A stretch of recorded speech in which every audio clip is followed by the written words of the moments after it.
sad stories, but it is important to do due diligence. We have, for instance, a girl who was died in Saudi Arabia. She was stabbed by her fellow Kenyan over a man. Will that story come that way? No. We will all be at the airport because she did not go with a visa to go and do whatever she was doing. Do you know that there are brothels in Saudi Arabia? And do you know sex sells there because it's prohibited?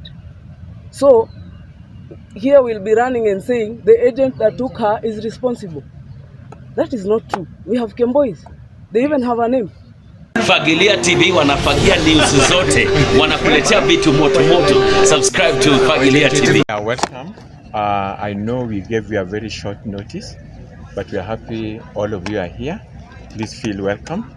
We want to make a statement regarding the ongoing recently, particularly resulting to a girl that was videoed with puppies sucking the breast. God forbid.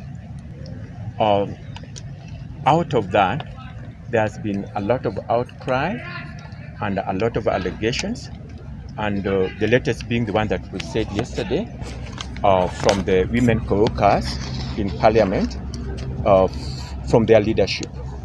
And we agree with them as mothers and also as brothers and sisters. That video was outrageous, and whoever did that should be condemned. Does not deserve to live as a human being, because that is totally inhuman. What worries us, that video was linked to us because as we stand here, we are standing here and I'm giving a statement as a recruiter, as a company that is involved in foreign migration, recruitment for employment overseas and local. Us as recruiters, as you see us here, we are not agents. The agencies was stopped by the government in 2012, and the government went through a whole procedure for about 6 years, and they came up with a regulatory body called National Employment Authority, simply known as NEA. I think most of you are aware that we have an organization, an authority called NEA. So NEA is our regulator. For you to take anybody through the airport abroad to work, you must be registered by NEA. To be registered by NEA, you must be a corporate company. So, and you must have a share capital of 5 million. So, and the whole process, the cost for the whole process is, we estimate it as 2 million. So we are not agents, we are companies that has been given authority by the government of Kenya to carry out foreign deployment. Now, what happens to us when you take somebody outside? There are procedures that we do, particularly where the outcry is domestic worker in Saudi Arabia. For us to take a girl to Saudi Arabia, that girl must be trained. That girl must have a passport. That girl must have a good conduct. That girl must go through medical procedure. That girl must go through what we call attestation by the Ministry of Labor. And now we are also doing attestation by the Ministry of Foreign Affairs. Before we buy, then that girl is taken to the embassy. After all that is done, that's when you take the document to the embassy, Saudi embassy, for stamping. Once you get the stamping, then we take the girl to the airport. Right now, other conditions have come, like vaccination and COVID test. When you go to the airport, we pass through several counters. We pass through the counter of vaccination. We pass through the counter ticketing. Then we go the normal procedure by the customs. So tell me, if you are trafficking a human being, can you pass through all those protocols in the airport until the girl gets an aeroplane pass, board the aeroplane, and is received in Saudi? Is it possible? So it is not possible. So we are working with the government departments. We are working with the government ministry. This procedure involves minimum 4 ministries. It involves Ministry of Labor through National Employment Authority. It involves Ministry of Foreign Affairs. It involves Ministry of Interior. It involves Ministry of Education. For a girl to be in Saudi Arabia. So there's no way a girl can easily get into Saudi Arabia without all those departments knowing. So from my statement from the word go, I said we are flabbergasted, but what came out in the media? But we were saddened but that enough investigation was not done by the public. Because if you look at that video, at the bottom of it, there's a site where it came from. And that site is pornographic. If you go to that site, it's pornographic. Now imagine parents whose children saw that video and was shocked the way you and me were shocked. Then they went to that site and what they met was pornographic. It's a very sad thing. So I want to advise our leadership, particularly the ladies that gave the press, that I wish they had done their investigation on that particular site. And more so, the Court General, Secretary General, should have gone to that site before coming public. So, but because the whole thing is outside there, we need to clear the air. Now, I want us to understand the Court Secretary General has been the Secretary General for Court for over 20 years. Every year, we have 800,000 KCP candidates leaving school. We have about 600,000 KCSE candidates leaving school. We have about 80,000 graduates leaving universities. This has been happening. This has been happening ever since, for almost like 20 years. What alternative has Mr. Tweli offered young people to get a livelihood? Because if you are genuine about Kenyans, you should have at least opened at a vet college to train some artisan. Do you have any college belonging to Kotu that takes care of young people leaving educational centers, either secondary, tertiary colleges or universities? I've not seen one. The leaders that were talking, I sympathize with them because they were passionate. These girls, a girl from Kwale that got pregnant at the age of 14, and by the age of 20, she had 3 kids. And the young man, the father of the kids, is nowhere to be seen. She's 20 years. If God give her life, she'll live up to 80 years. How is their life going to be? So we should appreciate the government of Saudi Arabia for giving us a platform where our girls at least can go and get a livelihood. I want to end, but I want to end in this note because there are other colleagues of mine who need to give a statement. We have 200,000 girls working in Saudi Arabia as I speak to you now. 200,000 girls working in Saudi Arabia. I want you to work by calculation. Work 10% of 200,000, you get 2,000. Sorry, you get 10%, you get 20,000. Work out 1% of 200,000, you get 2,000. Work out 0.1%, you get 200. The cases that we have they reached 200? Have they reached 200, ladies and gentlemen? They have not reached 200. That is 0.1%. What happens to 99.9%? The ones who are in Saudi Arabia. Are they not working? Are they not bringing revenue to the country? Are they not supporting their family? Yeah. Are they not changing the lives of their family? This is what we're supposed to look at. Yes, there's a problem in Saudi, but the problem can be solved. The problem can be solved. And we've written solutions to the right authority. We've told them we work with the companies. When a girl comes from my company to a company in Saudi Arabia, that company that I'm taking my girl can employ a Kenyan girl to manage the welfare of all the Kenyan girls that come through their offices. We have told the government we can also have safe houses in the major cities and in the major sections of Saudi, where if a girl is distressed, they can go to these safe houses and they can be helped through the Kenyan embassy.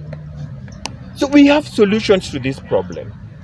And the Saudi Arabia is giving us a platform, economic platform, to help our girls, because right now, where would we be?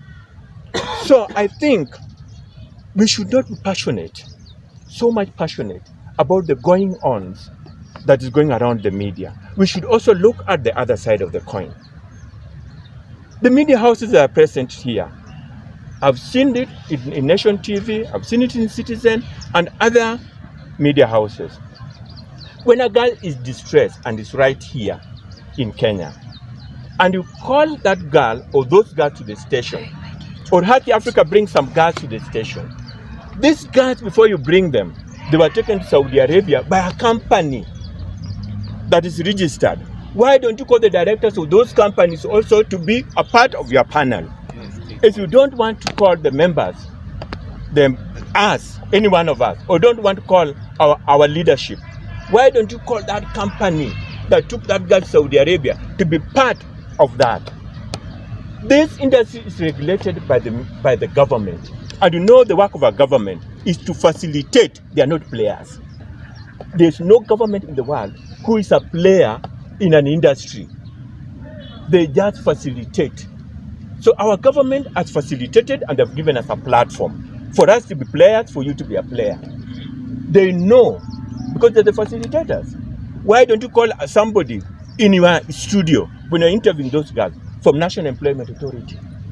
Why don't you call somebody from labor to be there? Why do we always see just the girls who are distressed? Why don't you call somebody from Foreign Affairs to be there? Why don't you call somebody from the Ministry of Education to be there? Why don't you call somebody from the Ministry of Interior to be there? To also respond to the allegations being said, because we are misleading Kenyans and we are spoiling an opportunity that is glowing. Right now, there's a country that's already grabbed, they've signed a bilateral agreement with Saudi Arabia. They will drop Kenya like a hot metal. And when Kenya is dropped as a hot metal, the population of the girls is over 200,000, the population of the other workers is over 200,000, in the hotel industry, we have over 500,000. What's going to happen to their family? What's going to happen to their children? What's going to happen to their wives? What's going to happen to their parents? So let us not be so passionate. Let us be balanced in what we say. Ladies and gentlemen, I have other people to make their remarks. I welcome Julie Kabogo. She wants to make a remark. Thank you very much. Yes. Also state your agency if you have one. So they can come for me. Let me be here as a leader of the associations. Okay. Greetings, members of the press. My name is Julie Kabogo, Vice Chairperson, Kenya Association of Private Employment Agencies. So we are here to really bring light to the happenings that have been going on in regards to this industry of labor migration. So now, especially about the video that has been going around, we are very disappointed. We are very, very disappointed. And it has triggered so many statements from leaders here and there, from parliamentarians, which have also boiled up to some issues. Now we have girls in distress. One simple statement like saying, we will ban the travel of girls from Kenya. Do you know what that does? What happens is, if you ban the ones who are here to travel, they're not the ones suffering. So if you throw away the ones that are there, what happens? So if you ban us from going, then we leave the ones that are there, then what happens to them? So the first action should be, if there is distress, can we bring back all Kenyans? If we are truly, truly distressed, banning people from going is not going to help. If we really want to help our people, and there are those that are in distress, let's bring them back. It has never been a solution. Accidents happen every day. Do we stop going to work because roads have accidents? No. We really look at, if it's speeding, then let's put roadblocks. Let's control this. So we need to find out what is the problem. Then let us work on the issues. I want to highlight something on what the court boss said. He has been very focused on this industry, and I am very disappointed. On behalf of our agents, do you know how much Watchman earns in Kenya? Around 8,000. That is a highly paid watchman in a company, uniformed. Do you know how much the security people we deploy earn? Working for a lot of hours? Yes, they work. Here they work 12 hours a day. Those ones work 8 hours. From there it's overtime. They don't earn anything short of 66,000 with a lot of benefits. So, are we happier to just have people sitting around here? Or should we deploy our people there to take care of the welfare of those we have deployed? The Philippines is exporting labor. As we want to concentrate on coffee, have you seen the weather? There's drought all over here.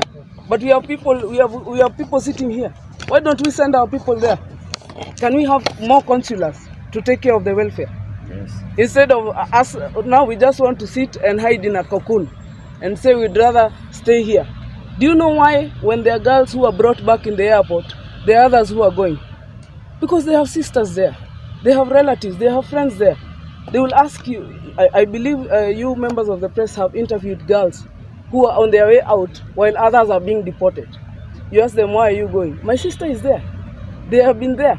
So they have true stories. And that's what motivates them to go and work. So I will ask for the support. Let us stop creating this notion of making it look like it's a bad thing. We have very many success stories, which we will share also with you. Let us send some positivity as a media. We have a lot of impact. Because what we are doing is now creating an enmity between Kenya and especially Saudi Arabia, which is wrong. Because now they will hate our people for what we do to them. Are we making this better? We're just making the situation worse than it already is. Another thing I want to comment on is these NGOs like Haki Africa. We know they earn money from sad stories, but it is important to do due diligence. We have, for instance, a girl who was died in Saudi Arabia. She was stabbed by her fellow Kenyan over a man. Will that story come that way? No. You will all be at the airport because she did not go with a visa to go and do whatever she was doing. Do you know that there are brothels in Saudi Arabia? And do you know sex sells there because it's prohibited? So here we'll be running and saying the agent that took her is responsible. That is not true. We have Kemboys. They even have a name. We have Kemboys, they have their own villages. There is Karatina. My people, you can name all the agencies. They have their own villages there they have created. They have nightclubs, they have all these things. But now, when they kill each other, the visa that took you, whoever took you is responsible. It's very unfortunate, and we are calling on the government to involve us. We have no jurisdiction outside this country as agents. As companies, rather, recruitment companies. We have no jurisdiction. So we are calling on President William Ruto. Can you please, don't look very far for consulars to represent us there, who will take care of the welfare of the girls. As we will do it, we do it with only our potential. We also send, we partners companies and have employees there to look after our girls. What if you give us a whole consulate? We will take care of this. So kindly, let me allow my fellow recruiter to make his statement. Habari zenu watu wa media. Nzuri. Mmekuja niwakaribisha, asante sana. Hii kitu ukiona nacheka ni kitu rahisi sana. Very simple. For me, I've been working in Saudi Arabia for 10 years. So I know from A to Z about Saudi. Na hii mambo inakuja kuambiwa ya kwamba Mwarabu anatesa, Mwarabu anafanya nini? Actually, you need to do investigation first before you do anything. Saudi, nikienda huko, I was a houseboy. I was a houseboy and then I was promoted to be a house driver. from a house driver nikarudi Kenya. Mnajua kuna kampuni inaitwa Almarai. Almarai is the world integrated dairy company. Imeajiri wa Kenya wengi sana. Kuna veterinarians, kuna senior officers wako huko wanafanya kazi and they are earning a lot.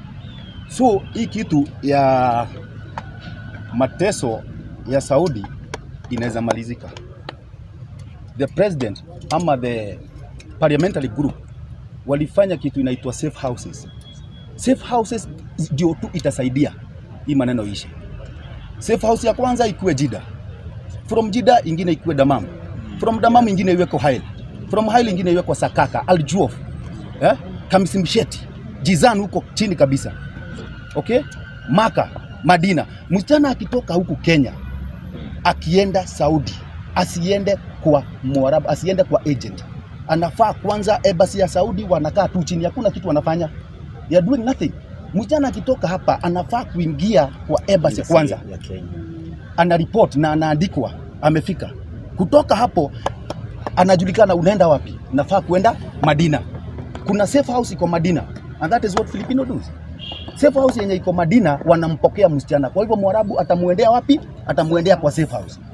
Huyo Mwarabu atajua hao watu he is or she is totally protected. Okay? So kutoka hapo msichana akiwa na shida anafaa kupigia safe house simu. Akipigia safe house simu na safe house inaenda mpaka huko ndani. Waenda kujua ni nini inaendelea. Let me tell you, Saudi is not a kitchen. Hatutaangalia hivi na uangalia hivi na uangalia. Saudi is like East Africa na tuongezee Southern Sudan. Ni kubwa sana. So embassy haiwezi shughulikia watu wote. Yes. Na ndio maana tunahitaji safe houses. And the agencies who are here watashikana na serikali isichukue watu kutoka na huko nje. Edeni mchukue watu wenye wameenda huko. Yeah? Yeah. Mtu mwenye anajua msichana, ukisikia msichana ameteswa ama msichana amepiga simu, it must be serious. Msichana anaweza enda kaa kwa nyumba ya Mwarabu for 2 years na mtu asijue kama kuna msichana ako huko. The other thing nataka kuambia agents wako hapa, take any call from a girl as a distress call, hata kama ni salamu. Msichana akitoka hapa akifika huko anaambiwa Shagara, ajui Shagara ni nini, Tari ajui ni nini. Unajua Waarabu wanaongeanga na so msichana anasema haki ya Mungu niliambiwa nimekuja kuteswa na nimeanza kuteswa. Kumbe alikuwa anaitwa hizi shule wanaenda kusomeshwa Kizungu, Waarabu ajui Kizungu. Waarabu wanakuambianga salary come no come, ajui, na saa hiyo wanaenda shule kufunzwa Kizungu. Mtafute wasichana wenye wametoka huko Saudi na wanajua Kiarabu. Ndio at least msichana akienda huko anaambiwa salamu alaikum, hiyo ni salamu. Chai ni chai. Sofra ni mahali pa kukulia. Tal ni kukuja. Wagif ni kusimama. Vitu kama hizo anajua. Ndio maana akiitwa pale Tal Shagara anajua ni kuitwa, naitwa Shagara ni msichana wa kazi. Unaona? So huyu msichana wakati amepiga simu haijashikwa na the agent ako Kenya, atasema mimi nimeanza sasa kuteswa. Labda msichana alikuwa na adrenaline elements. Adrenaline elements ni nini? Labda alikuwa na pressure ilikuwa inataka kumuingia akiwa Kenya.